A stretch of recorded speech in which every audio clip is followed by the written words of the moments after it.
بسم اللہ الرحمن الرحیم۔ الحمد للہ رب العالمین، والصلاة والسلام علی سید الانبیاء والمرسلین وعلی آلہ واصحابہ اجمعین، اما بعد فاعوذ باللہ من الشیطان الرجیم۔ بسم اللہ الرحمن الرحیم۔ وَإِذْ قُلْنَا لِلْمَلَائِكَةِ اسْجُدُوا لِآدَمَ فَسَجَدُوا إِلَّا إِبْلِيسَ أَبَى وَاسْتَكْبَرَ وَكَانَ مِنَ الْكَافِرِينَ۔ آمنت باللہ صدق اللہ مولانا العظیم وبلغنا رسولہ النبی الکریم الامین الرؤوف الرحیم۔ حمد و ثنا کے بعد نہایت ہی واجب القدر سامعین و ناظرین، السلام علیکم ورحمۃ اللہ وبرکاتہ۔ آپ دیکھ رہے ہیں بزم عثمان غنی کے پیج سے پروگرام تعارف انبیاء اکرام قصص الانبیاء، اور یہ پروگرام نمبر ہے 345، اور اس سے قبل 344 کے اندر میں نے آپ کے سامنے حضرت آدم علیہ السلام اور تخلیق انسانیت کے حوالے سے کچھ باتوں پر گفتگو کرنے کی سعادت حاصل کی ہے۔ رب تعالیٰ اس گفتگو کو سمجھنے اور اس پر ہم سب کو عمل پیرا ہونے کی توفیق عطا فرمائے۔ گزشتہ درس میں آپ سماعت کر چکے ہیں تخلیق انسانیت کے حوالے سے، اور اس میں نے آپ کے سامنے مختلف مذاہب اور ان کے عقائد کو بیان کر دیا تھا، اور تخلیق آدم علیہ السلام پر فرشتوں کی طرف سے جو ایک اعتراض تھا، جسے علماء کرام نے علمی انداز سے بیان فرمایا ہے، اسے بھی آپ کے سامنے میں نے بیان کرنے کی سعادت حاصل کی۔ وَإِذْ قُلْنَا لِلْمَلَائِكَةِ اسْجُدُوا، اسی آیت کی تشریح کرتے ہوئے ہم نے گفتگو کو ختم کر لیا تھا۔ آج انشاءاللہ العزیز یہاں سے لے کر حضرت آدم علیہ السلام جنت میں کب تک رہے، اور پھر حضرت اماں حوا رضی اللہ تعالی عنہا کی پیدائش ہے، پھر اس کے بعد زمین پر آنا ہے، اور زمین پر اولاد کا جو سلسلہ ہے، اور اس کے ساتھ ساتھ جو آپ نے اللہ کی بارگاہ میں توبہ کی ہے، قبولیت توبہ کے حوالے سے ان تمام عنوانات پر مختصر گفتگو کرنے کی انشاءاللہ العزیز کوشش کروں گا۔ اللہ تعالیٰ کی بارگاہ میں دعا ہے اللہ تعالیٰ ہم سب کو ان باتوں کو سمجھنے کی توفیق عطا فرمائے۔ سجدے کے حوالے سے میں عرض کر چکا ہوں کہ حضرت آدم علیہ السلام سے لے کر آج تک، اور آج سے لے کر قیامت تک عبادت کی نیت سے خالصتاً اللہ تعالیٰ کے لیے جائز رہا ہے۔ اس کے علاوہ عبادت کی نیت سے آج تک کسی کو نہ سجدہ کیا گیا ہے اور نہ ہی قیامت تک کیا جائے گا۔ البتہ تعظیمی اعتبار سے سابقہ ادیان کے اندر وقتاً فوقتاً تعظیم کے طور پر لوگ سجدہ کرتے رہے، جیسے کہ حضرت آدم علیہ السلام کو فرشتوں نے سجدہ کیا، یہ سجدہ تعظیمی تھا، اور اس کے ساتھ ساتھ حضرت یوسف علیہ السلام کو آپ کے بھائیوں نے جو سجدہ کیا وہ بھی سجدہ تعظیمی تھا۔ اور پھر شریعت محمدیہ میں اللہ کے رسول صلی اللہ تعالیٰ علیہ وسلم نے سختی سے اس سے منع فرمایا، اب سجدہ تعظیمی کسی کے لیے جائز نہیں ہے، جو سجدہ عبادت ہے وہ خالصتاً اللہ تعالیٰ کے لیے جائز ہے۔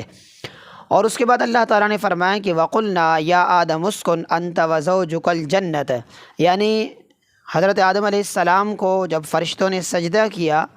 تو سجدہ کرنے کے بعد اللہ تعالیٰ نے فرمایا کہ یا آدم، اے آدم علیہ السلام، اسکن انت وزوجک الجنت، تم اور تمہاری بیوی اب جنت میں رہو۔ اس سے پہلے ایک بات اور عرض کرتا چلوں کہ یہاں پر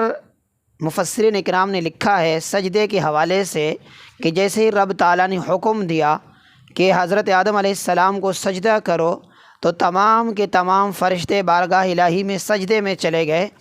اور پھر ان کا سجدہ یہ نہیں کہ صرف 3 تسبیحات تک محدود ہو، بلکہ کئی صدیوں پر محیط رہا۔ اور پھر اس کے بعد جیسے ہی فرشتوں نے سر اٹھا کر پیچھے پلٹ کر دیکھا تو دیکھا کہ شیطان جو ہے وہ مقام عبرت میں کھڑا ہے، اور پھر فرشتے دوبارہ سے بارگاہ الہی میں بطور شکرانے کے سجدے میں چلے گئے۔ اسی وجہ سے جب ہم نماز ادا کرتے ہیں تو نماز کے اندر ہر رکعت کے اندر ہم 2 سجدے ادا کرتے ہیں۔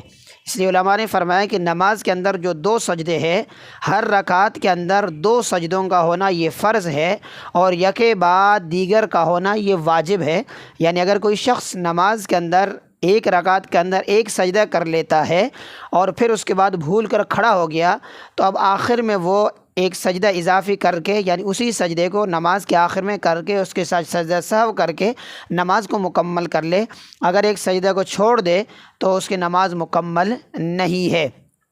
ایک اور بات جو علماء کرام نے یہاں پر قابل ذکر ہے، بیان کی ہے، کہ دیکھیں شیطان جو ہے حضرت آدم علیہ السلام کو سجدہ کرنے سے جب اس نے انکار کیا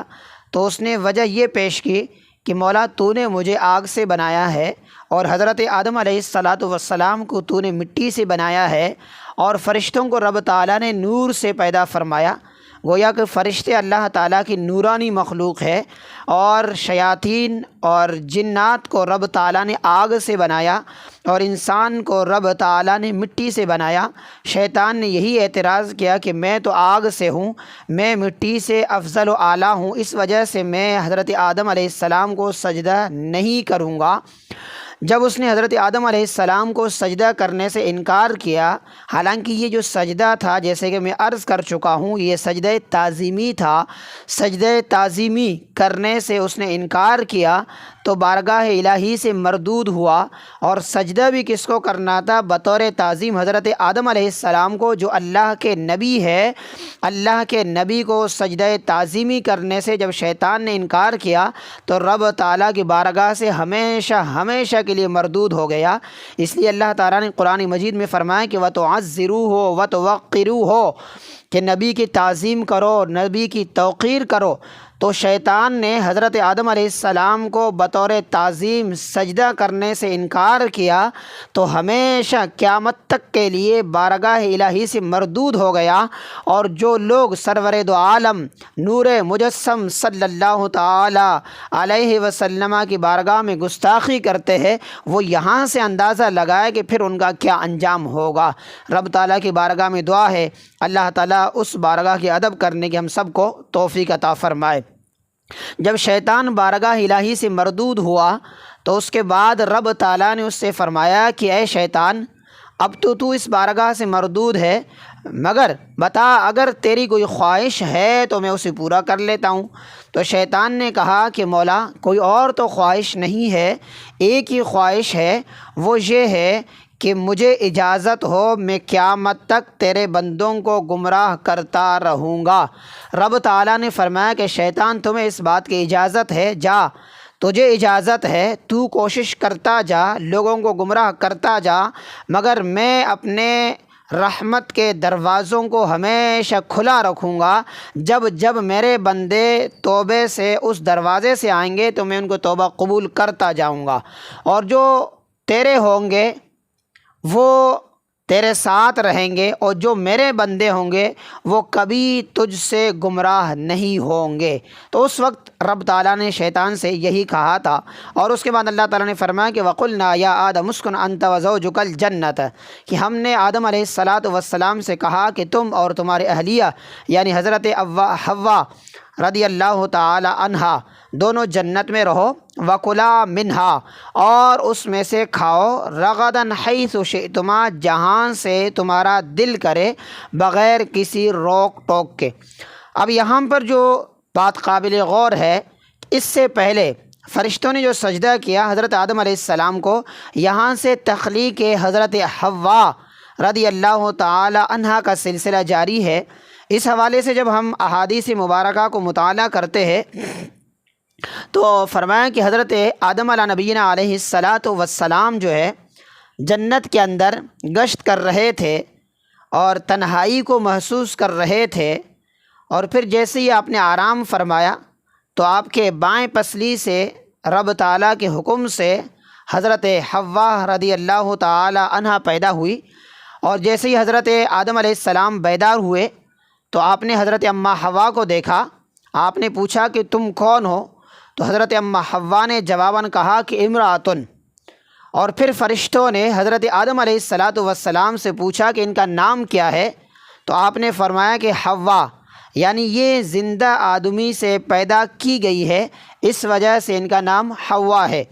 اور بعض علماء نے لکھا ہے کہ حوا جو ہے وہ حیٌ سے ہے، یعنی اب جو تخلیق انسانیت ہے، دنیا کے اندر جتنے بھی انسان زندہ ہے، ان تمام لوگوں کی جو پیدائش ہے وہ حضرت حوا سے ہے۔ اس وجہ سے حضرت حوا رضی اللہ تعالی عنہا کو جو ہے وہ حوا کہا جاتا ہے۔ اس آیت مبارکہ پر جب ہم غور کرتے ہیں تو اس کے اندر دو چیزوں کا ذکر ہے۔ ایک تو فرمایا کہ اسکن انت و زوجک، تم اور تمہاری بیوی دونوں جنت میں رہو۔ تو یہاں پر ایک سوال ذہن میں پیدا ہوتا ہے کہ رب تعالیٰ نے دونوں کو ایک ساتھ بیان نہیں فرمایا۔ جو احباب عربی گرامر سے واقف ہے کہ جب عربی میں سامنے کسی کو مخاطب کرتے ہیں تو وہ انت، انتما، انتم کے ضمائر سے، یعنی انت ضمیر واحد کے لیے، انتما جو ہے وہ تثنیہ کے لیے، اور انتم ضمیر جمع کے لیے، یہاں پر رب تعالیٰ نے انت یعنی حضرت آدم علیہ السلام کو مخاطب فرمایا اور زوجکا کا لفظ الگ سے بیان فرمایا۔ تو سوال یہ ذہن میں آتا ہے کہ رب تعالیٰ اس کو ایک ساتھ ملا کر انتما کے صیغے سے بیان کیوں نہیں فرمایا؟ تو اس پر جواب دیتے ہوئے علماء کرام نے فرمایا کہ بات یہ ہے کہ اصل جو گفتگو ہے وہ حضرت آدم علی نبینا علیہ السلام سے ہے، اس لیے رب تعالیٰ نے سب سے پہلے حضرت آدم علیہ السلام کو مخاطب فرمایا، کیونکہ حضرت حوا جو ہے وہ حضرت آدم کے تابع ہے، تو اس لیے انہیں بعد میں ان کا ذکر فرمایا ہے۔ گویا اصل جو ہے وہ حضرت آدم علیہ السلام ہے، تو اس لیے حضرت آدم علیہ السلام کو رب تعالیٰ نے تنہا مخاطب فرمایا ہے۔ اور اس کے ساتھ فرمایا کہ وَكُلَا مِنْهَا رَغَدًا حَيْثُ شِئْتُمَا، اس جنت کے اندر جہاں سے چاہو کھاؤ پیو، وَلَا تَقْرَبَا هَذِهِ الشَّجَرَةَ، مگر اس درخت کے قریب ہرگز نہ جانا، فَتَكُونَا مِنَ الظَّالِمِينَ، تو ہو جاؤ گے حد سے بڑھنے والوں میں سے۔ گزشتہ درس میں عرض کر چکا ہوں کہ اس درخت سے مراد کیا ہے، جیسے کہ بعض علماء نے فرمایا وہ انگور ہے، بعض علماء نے کہا کہ وہ گندم کا درخت ہے۔ الغرض کے مختلف روایات اس حوالے سے موجود ہے، مگر آیت کے اس ظاہر کو جب ہم دیکھتے ہیں تو اس میں فرمایا کہ ولا تقربا، اس درخت کے قریب نہ جانا۔ کھانے کا تو ذکر ہے ہی نہیں، قریب جانے سے منع کیا، کھانا تو بعد میں، تو لہٰذا قریب جانے سے کیوں منع کیا؟ تو یہاں پر جو میرے ناظرین کے لیے بات قابل غور ہے، علماء مثال دے کر فرماتے، جیسے مثال کے طور پر اگر بچہ سیڑھی پر ہو اور گرنے کا خطرہ ہو تو ہم بچے کو کیا کہتے ہیں کہ سیڑھیوں کی طرف مت جانا، یعنی وہاں سے خطرہ ہے۔ تو اس لیے اللہ تعالیٰ نے حضرت آدم علیہ السلام کو فرمایا کہ اس درخت کے قریب بھی نہ جانا، یعنی آپ کو رب تعالیٰ نے اس درخت کے قریب جانے سے بھی منع فرمایا۔ کھانا تو بعد میں ہے، یعنی پہلے آپ کو وہاں پر جانے سے بھی رب تعالیٰ نے منع فرمایا احتیاطاً۔ تو اس لیے احادیث مبارکہ میں بھی موجود ہے، مشکات شریف کے اندر حدیث مبارکہ موجود ہے، فرمایا کہ کچھ رب تعالیٰ کے حدود ہے، ان حدود سے دور رہا کرو، کیونکہ تم ان حدود کے قریب جاؤ گے اور پھر اس کے بعد تمہیں پتہ نہیں چلے گا اور رب تعالیٰ کے حدود کو تم توڑ دو گے۔ مفہوم حدیث عرض کر رہا ہوں۔ تو جہاں پر برائی ہو اس برائی میں پڑنے سے پہلے جو لوازمات برائیاں ہیں ان تمام سے اپنے آپ کو روکنا، ان تمام چیزوں کو ترک کرنا یہ بھی ضروری ہے۔ اور فرمائیں کہ فتکونا من الظالمین، تو پھر ہو جاؤ گے حد سے بڑھنے والوں میں سے۔ لفظ ظالمین کا اگر لغوی معنی دیکھا جائے تو اس کا معنی ہوتا ہے ظالم، ظلم کرنا، تو گویا ترجمہ بنے گا کہ تم ہو جاؤ گے ظلم کرنے والوں میں سے۔ سیدی اعلیٰ حضرت امام احمد رضا خان فاضل بریلوی علیہ رحمہ اس آیت کی تشریح کرتے ہوئے ارشاد فرماتے ہیں کہ حضرت آدم علیہ السلام کی طرف اس لفظ کی نسبت کرنا تلاوت کے علاوہ گمراہی میں ہے، حرام میں ہے، بلکہ بعض علماء نے تو یہاں تک فرمایا کہ حضرت آدم علیہ السلام کی طرف اس لفظ کی نسبت کرنا تو گویا یہ انسان کو کفر کی طرف لے جاتا ہے اور انسان کافر ہوتا ہے، یعنی حضرت آدم علیہ السلام کی طرف خطا کی نسبت کرنا کہ نعوذ باللہ حضرت آدم علیہ السلام ظالموں میں سے ہو گئے، تو اس سے علماء نے اس طرح کی گفتگو کرنے سے منع فرمایا ہے۔ اور آگے فرمائیں کہ فَأَزَلَّهُمَا الشَّيْطَانُ عَنْهَا فَأَخْرَجَهُمَا مِمَّا كَانَا فِيهِ، تو شیطان نے انہیں پھسلا دیا اس میں جس میں وہ تھے، فَأَخْرَجَهُمَا، پھر ان دونوں کو نکلوا دیا، مِمَّا كَانَا فِيهِ، جس میں وہ تھے، وَقُلْنَا، تو ہم نے کہا، اِهْبِطُوا، اترو، بعضکم لبعض عدو، تم میں سے بعض کے لیے دشمن ہے۔ یہاں پر بعض لوگوں کی طرف سے ایک اعتراض آتا ہے، وہ یہ ہے کہ حضرت آدم علیہ السلام جنت میں تھے، سوال یہ پیدا ہوتا ہے کہ وہ جنت کہاں ہے؟ جیسے کہ اگر ہم جنت کے حوالے سے گفتگو کرتے ہیں تو وہ ساتوں آسمانوں کے اوپر ہے، اور جہنم کے لیے فرمایا گیا کہ وہ ساتوں زمینوں کے نیچے ہے، مگر بعض لوگوں کا کہنا یہ ہے کہ یہاں پر جس جنت کا ذکر ہے وہ جنت وہ نہیں ہے جو آسمانوں کے اوپر ہے۔ ان کا کہنے کا مطلب یہ ہے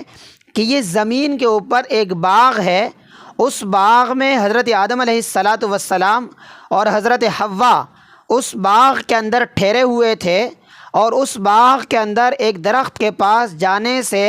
رب تعالیٰ نے آپ کو منع فرمایا، اور پھر جب آپ اس درخت کے پاس گئے، آپ نے اس درخت میں سے کھا لیا، تو رب تعالیٰ نے فرمایا کہ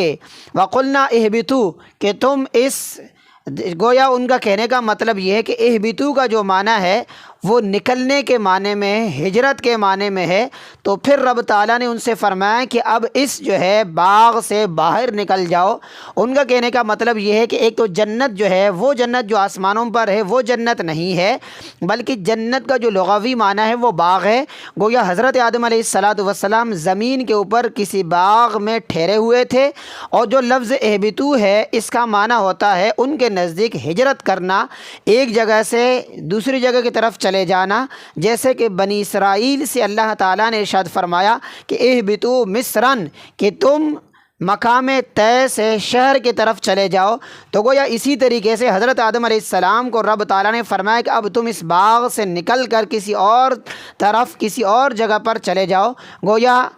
ان کا جو اعتراض ہے کہ حضرت آدم علیہ السلام اصل جو جنت ہے اس میں نہیں تھے، بلکہ زمین کے اوپر کسی باغ میں تھے،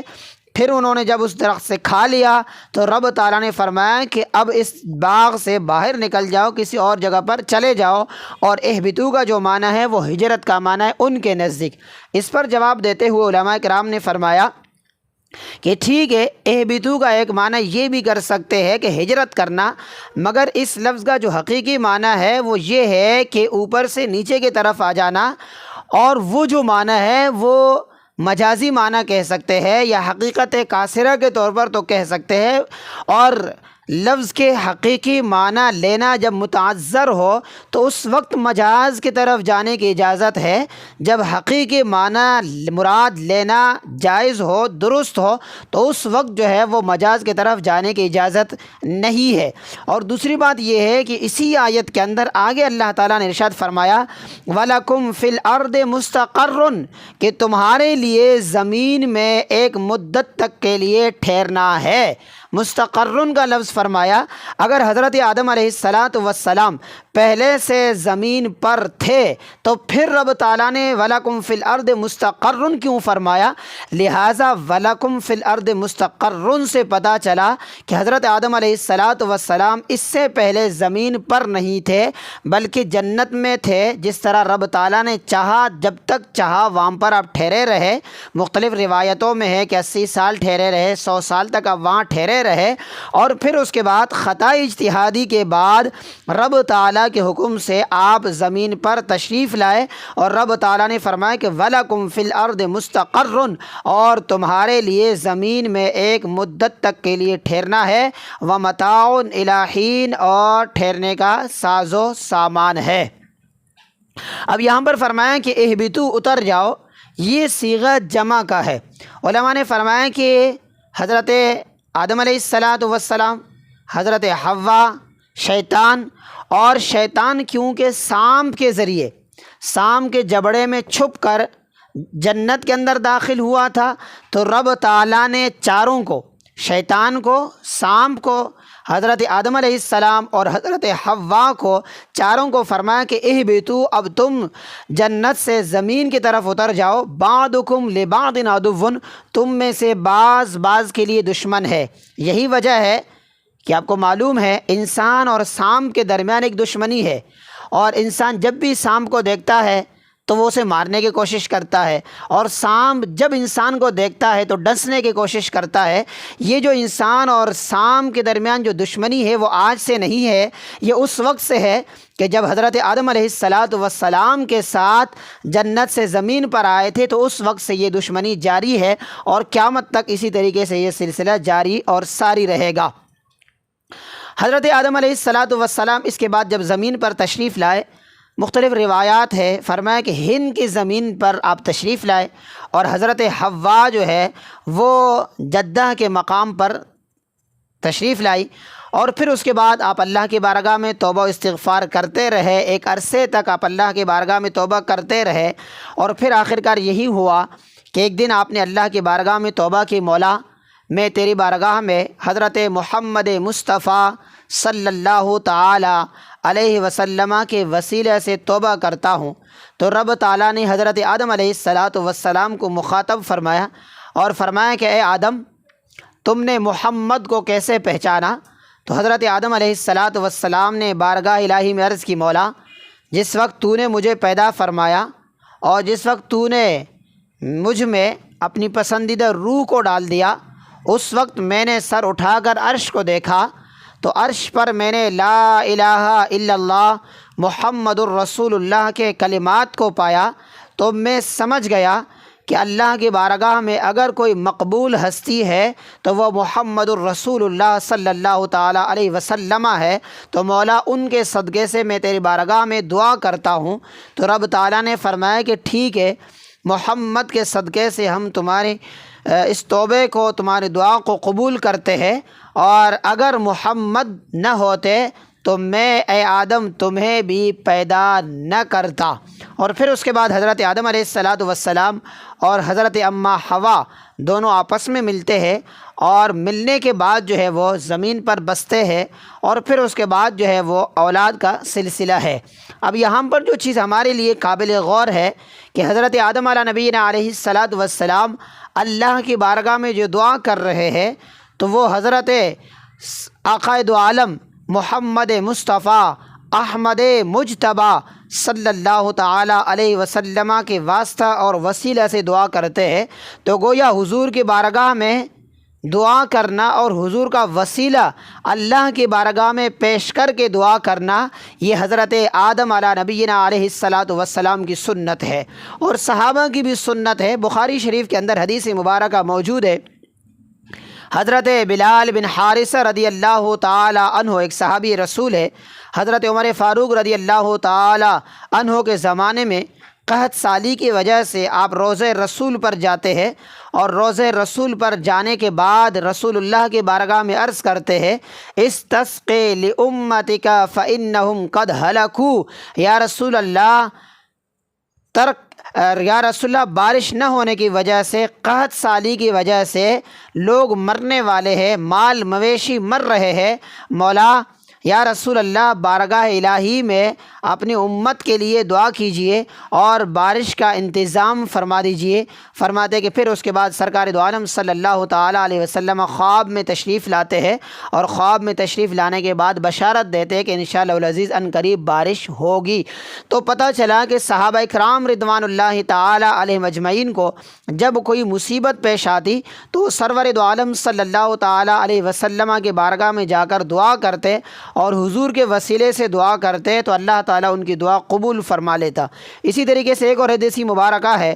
حضرت علی رضی اللہ تعالی عنہ کی والدہ حضرت فاطمہ بنت اسد رضی اللہ تعالی عنہا جب انتقال کرتی ہے تو ان کے انتقال کے بعد جب ان کو قبرستان لے جایا گیا تو حضور سرور دو عالم صلی اللہ تعالی علیہ وسلم سب سے پہلے قبر شریف کے اندر آپ اترتے ہیں۔ اترنے کے بعد آپ اللہ کی بارگاہ میں دعا کرتے ہیں کہ مولا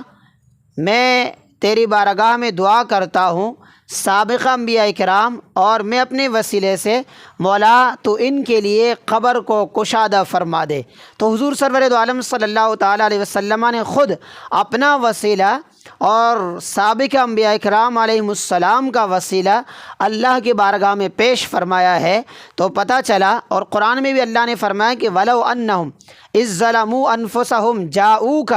یا رسول اللہ جب یہ اپنے جانوں پر ظلم کرے تو آپ کی بارگاہ میں آئے، فَاسْتَغْفَرُوا اللَّهَ، اور اس کے بعد پھر اللہ کی بارگاہ میں توبہ و استغفار کرے، وَاسْتَغْفَرَ لَهُمُ الرَّسُولُ، اور یہ رسول ان کے لیے سفارش کرے، لَوَجَدُوا اللَّهَ تَوَّابًا رَحِيمًا، تو پھر یہ رب تعالیٰ کو بہت زیادہ توبہ قبول فرمانے والا پائیں گے۔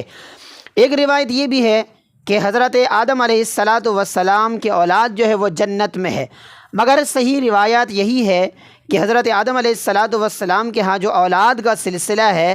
وہ آپ کے توبہ قبول ہونے کے بعد یہ سلسلہ زمین پر جاری رہا، اور آپ کے اولاد میں حابیل اور قابیل، ان دونوں کا تو تفصیل کے ساتھ قرآن مجید کے اندر 6 سپارے کے اندر اللہ تعالیٰ نے اس واقعہ کو بیان فرمایا ہے۔ اور دیگر اولادوں میں حضرت شیس علیہ نبینا علیہ السلام جو آپ کے بعد نبی ہے، ان کا ذکر موجود ہے۔ ویسے روایتوں میں یہی موجود ہے کہ آپ کے ہاں بیٹا اور بیٹی دونوں کا سلسلہ وار پیدائش کا سلسلہ ہوتا رہا، اور اسی طریقے سے جو ہے پھر ایک دوسرے کے ساتھ ان کا نکاح شادی بیاہ کے معاملات جاری و ساری رہے۔ مگر اس میں قابل ذکر جو ہے وہ حضرت حابیل اور حضرت قابیل والا جو واقعہ ہے وہ ہمارے لیے ہے کہ حضرت حابیل نے جو ہے اور حضرت قابیل دونوں جو ہے وہ آدم علیہ السلام کے بیٹے ہیں۔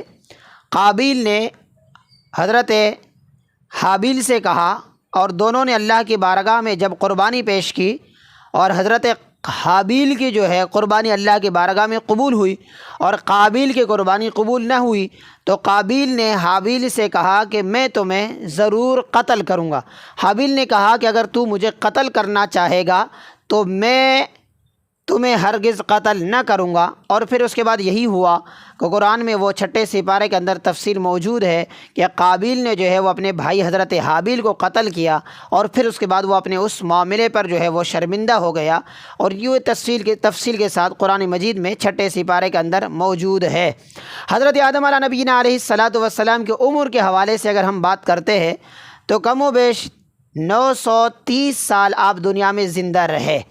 مختلف روایات ہے، جو روایت ہمارے سامنے موجود ہے ان کے حوالے سے میں بات کر رہا ہوں۔ ممکن ہے ناظرین کے نظر میں کوئی اور روایت موجود ہو، تو کیونکہ یہ ایمانیات میں سے تو ہے نہیں کہ حضرت آدم علیہ السلام کے لیے میں نے کہا کہ وہ 930 سال زندہ رہے، آپ کوئی اور روایت دیکھ لیں اس میں سے کمی بیشی ہو، تو یہ ایمانیات میں سے نہیں ہے، بلکہ یہ تفاصیل مختلف روایتوں کے اندر مختلف اعتبار سے موجود ہے جو حضور نے صحابہ کرام رضوان اللہ تعالی علیہ مجمعین نے بیان فرمایا ہے۔ ہم اسے دیکھ کر اس سے جو ہے سبق حاصل کرتے ہیں اور اسے سماعت کرتے ہیں۔ ایک اور بات جو قابل ذکر ہے، اللہ کے رسول صلی اللہ تعالیٰ علیہ وسلم نے ارشاد فرمایا کہ ان من افضل ایامکم یوم الجمعہ، تمہارے افضل ترین دنوں میں سے ایک دن جمعہ کا دن ہے، فیہ خلق آدم و فیہ قبض، یہی وہ دن ہے کہ جس میں حضرت آدم علیہ السلام پیدا ہوئے اور اسی دن آپ کی موت ہے، وفی نفخت وفی صاعقہ، اسی دن جو ہے وہ سور پھونکا جائے گا اور قیامت بھی اسی دن واقع ہوگی۔ اکثروا علی من الصلاۃ، اور حضور نے فرمایا کہ اس دن مجھ پر کثرت سے درود و سلام پڑھو، فإن صلاتکم معروضۃ علی، اس لیے کہ اس دن جو تم سلام پڑھتے ہو وہ مجھ پر پیش کیا جاتا ہے۔ قالوا کیف تعرض علیک صلاتنا وقد ارمت، صحابہ نے عرض کیا رسول اللہ ابھی تو آپ ہمارے درمیان موجود ہے، ہم سلام پڑھتے ہیں، آپ اسے سماعت کرتے ہیں، یا رسول اللہ جب آپ دنیا سے تشریف لے جائیں گے تو اس وقت ہمارا یہ سلام آپ پر کس طرح پیش کیا جائے گا؟ تو اللہ کے رسول صلی اللہ تعالیٰ علیہ وسلم نے فرمایا ان اللہ حرم علی الارض ان تأکل اجساد الانبیاء فنبی اللہ حی یرزق، اللہ نے زمین پر اس بات کو حرام کی ہے کہ وہ انبیاء کرام علیہم السلام کے اجسام کو کھائے، بلکہ انبیاء کرام اپنی قبروں میں ہمیشہ کے لیے زندہ ہے۔ تو پتہ چلا کہ یہ جو جمعے کے دن فضیلت ہے یہ فضیلت جو ہے حضرت آدم علیہ السلام کے زمانے سے ہے۔ اور پھر حضور نے اس کی مزید فضیلتوں کو بیان فرمایا، اور حضور کی ولادت سے پہلے یہ جو جمعے کا دن ہے یہ عروبہ کے نام سے جانا جاتا تھا، اور اس دن حضور کے سلسلے نسب میں ایک شخص ہے حضرت کعب بن لؤی رضی اللہ تعالی عنہ، وہ جمعے والے دن یعنی یوم العروبہ جمعے والے دن لوگوں کو جمع فرماتے، اور جمع فرمانے کے بعد پھر لوگوں کے سامنے حضور کا تذکرہ کرتے۔ لوگوں، تمہیں معلوم ہے آخری نبی تشریف لانے والے ہیں، محمد الرسول اللہ صلی اللہ تعالیٰ علیہ وسلم تشریف لانے والے ہیں۔ وہ حضور کے تذکرہ لوگوں کے سامنے ذکر و اذکار اور حضور کے فضائل کو بیان کیا کرتے تھے۔ حضور نے جب اعلان نبوت فرمایا، اعلان نبوت کے بعد مکہ مکرمہ سے جب ہجرت فرما کر مدینہ طیبہ تشریف لاتے ہیں، جہاں پر اس وقت مسجد قباء ہے، وہاں پر چند دن اقامت فرمانے کے بعد پھر جمعے والے دن آپ مسجد قباء سے ہجرت فرما کر جہاں پر اس وقت مدینہ طیبہ ہے، مسجد نبوی شریف ہے، اس مقام پر جمعے والے دن عین نماز ظہر کے وقت تشریف لاتے ہیں، اور وہیں پر سب سے پہلے اسلام کے اندر حضور نے جمعے کا خطبہ ارشاد فرمایا، اور وہاں سے پھر یہ دن جو ہے وہ عروبہ کے بجائے جمعے کے دن سے معروف ہوا لوگوں کے درمیان۔ تو پتہ چلا کہ یہ جو دن ہے، جمعے کا جو دن ہے، حضرت آدم علیہ السلام کی جو پیدائش ہے وہ جمعے والے دن ہے، اور آپ کی جو وفات ہے وہ بھی جمعے والے دن ہی ہے۔ روایتوں میں موجود ہے کہ حضرت آدم علیہ السلام کا جب موت کا وقت قریب آیا تو آپ نے اپنے بیٹوں کو مخاطب فرمایا، اور بیٹوں کو مخاطب کر کے بیٹوں سے کہا کہ میں چاہتا ہوں کہ میں جنتی پھل کھاؤں۔ تو بیٹوں نے آپ کے لیے گھر سے نکل کر جنتی پھل تلاش کرنے لگے، اور سامنے سے فرشتوں کو دیکھا اور فرشتوں سے ملاقات ہوئی، اور فرشتوں نے آپ کے بیٹوں سے پوچھا کہ بتاؤ کہاں جا رہے ہو؟ تو بیٹوں نے کہا کہ ابا جان نے کہا ہے کہ میں جنتی پھل کھانا پسند کرتا ہوں، ہم اپنے والد حضرت آدم علیہ السلام کے لیے جنتی پھل تلاش کرنے کے لیے نکلے ہیں۔ تو فرشتوں نے کہا کہ تم واپس اپنے گھر میں چلے جاؤ، کیونکہ حضرت آدم علیہ السلام کا وقت جو ہے وہ پورا ہو چکا ہے، اور اس کے بعد پھر آپ کا موت ہے اور دنیا سے رخصتی ہے۔ قبر کے حوالے سے اگر ہم بات کرتے ہیں تو کوئی کنفرم نہیں ہے کہ آپ کی قبر کہاں ہے۔ بعض نے کہا کہ ہند کے اندر جس زمین پر آپ جنت سے تشریف لائے تھے آپ کی قبر وہیں پر ہے، مگر بعض لوگوں نے کہا ہے کہ طوفان نوح کے زمانے میں حضرت نوح علیہ السلام نے آپ کے جسم اقدس کو تابوت کے ساتھ اٹھا کر جہاں پر مسجد اقصیٰ ہے وہاں پر دیگر انبیاء کرام کی قبریں بھی موجود ہے، تو آپ کی قبر یعنی لاش مبارک اس مقام پر بھی موجود ہے۔ تو اس حوالے سے کوئی کنفرم رپورٹ اور روایت تو ہے نہیں، مختلف روایات ہے۔ تو یہ سلسلہ ہے حضرت آدم علیہ السلام کے حوالے سے، آپ کی سیرت کے حوالے سے۔ تو رب تعالیٰ کی بارگاہ میں دعا ہے اللہ تعالیٰ ہم سب پر اپنی رحمت نازل فرمائے، اور جو کچھ ہم نے قرآن مجید کی آیتوں کو سماعت کر لیا، خصوصاً نبی کی تعظیم اور شیطان کی تکبر کو ہم نے سماعت کر لیا، اللہ کی بارگاہ میں ہم دعا کرتے ہیں اللہ تعالی ہم سب کو سرکار دو عالم صلی اللہ تعالیٰ علیہ وسلم اور دیگر جتنے بھی انبیاء کرام ہیں ان تمام انبیاء کرام اور صحابہ کرام بزرگان دین رضوان اللہ تعالیٰ علیہ مجمعین کی تعظیم کرنے کی توفیق عطا فرمائے، اور اللہ تعالی ہم سب کو تکبر سے، حسد سے محفوظ فرمائے، اور اللہ تعالی بزم عثمان غنی کے جتنے بھی اراکین ہیں، ممبران ہیں، ان تمام کو جزائے خیر عطا فرمائے، اور اللہ تعالی ان تمام ممبران کو بار بار حرمین طیبین کی زیارت نصیب فرمائے۔ وآخر دعوانا ان الحمد للہ رب العالمین۔